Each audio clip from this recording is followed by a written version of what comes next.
Donc, voilà. Alors, ce qu'il faut faire, effectivement, on va nous dire, bon, mais comment vous, votre nouvelle liste, vous allez réussir à limiter les recettes, les dépenses de fonctionnement de la commune, alors que l'équipe en place n'a pas réussi, et alors qu'on sait que c'est très difficile. Regardez au niveau de l'État ce qui se passe aujourd'hui, on cherche 50 milliards d'économies, on ne sait pas où on va les trouver, etc. C'est vrai que c'est difficile.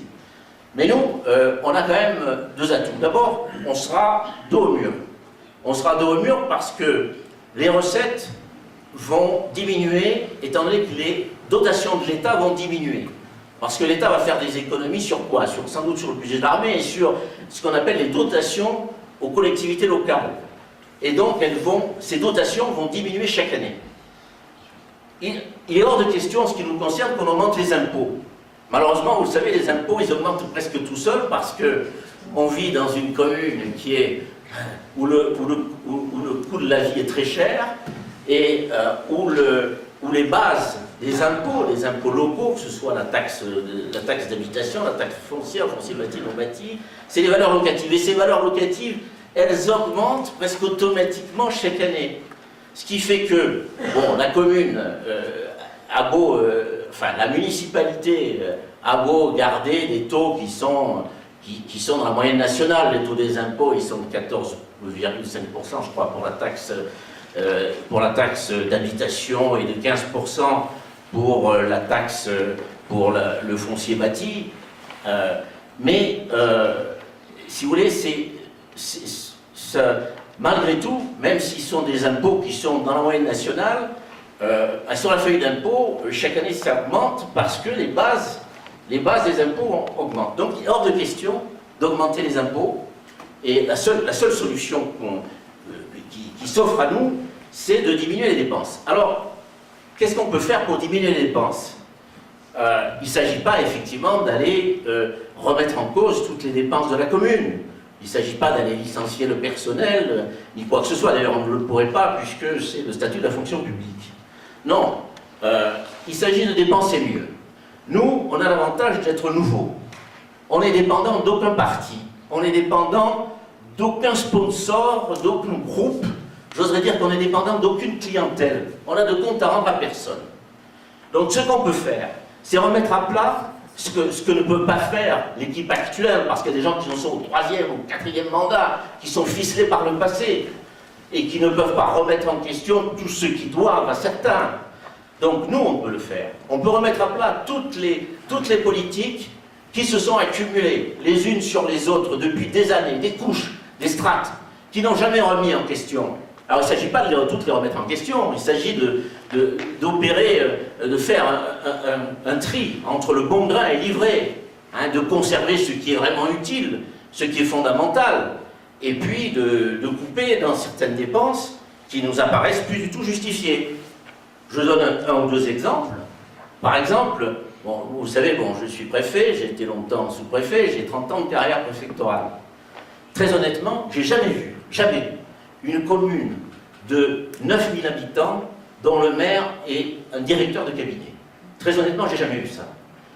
Les directeurs de cabinet, bon, les préfets en ont, les ministres en ont, mais j'ai jamais vu des maires de très grandes villes un directeur de cabinet.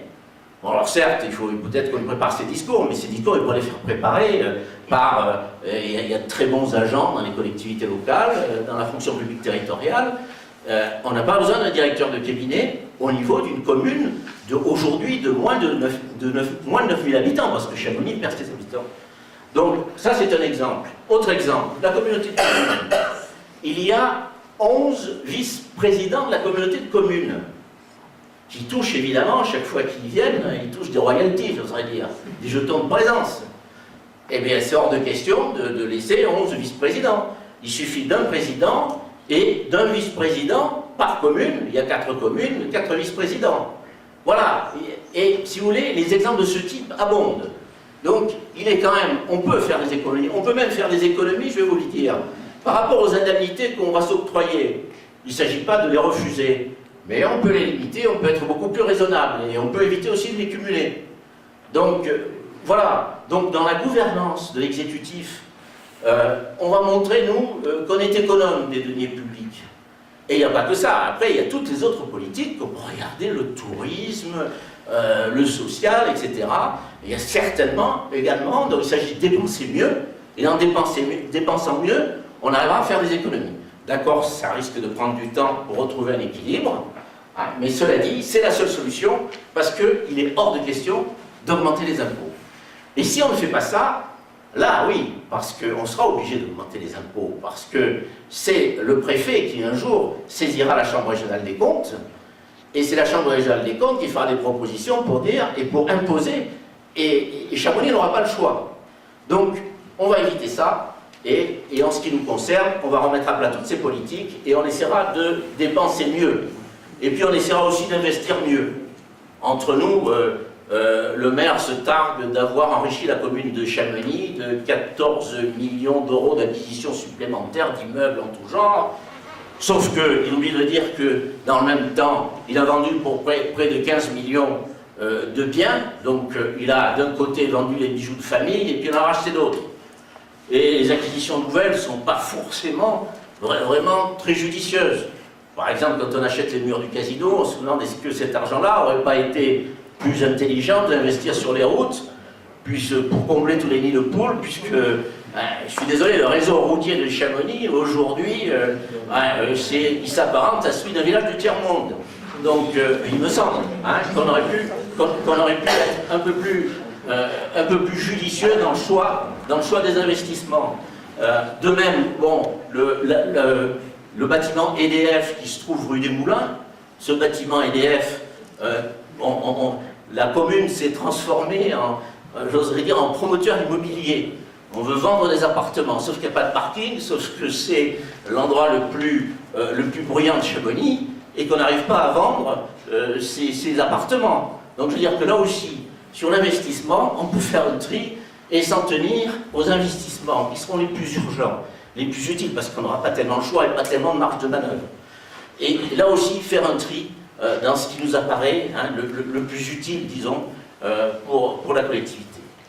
Donc voilà, globalement, quel est notre programme dans ce domaine. On est bien conscient que par ailleurs, on a, mais ça n'interdit pas, il fallait avoir un autre projet que celui de rétablir les comptes. C'est certes indispensable, c'est le court terme, mais après, il faut aussi penser à Chamonix, penser à ce qui est devenu Chamonix, qui est une ville qui se dépeuple, penser au fait que Chamonix, aujourd'hui, l'air se vicie de plus en plus, et ça c'est une réalité, et donc le cœur de notre programme est tourné autour de cela aussi. Voilà, mais ça, on sait bien que c'est pas à court terme, mais seulement il faut dès à présent y penser, et il faudra prendre le taureau par les cornes par rapport à une vallée qui, malheureusement, perd de son attrait de jour en jour. Merci.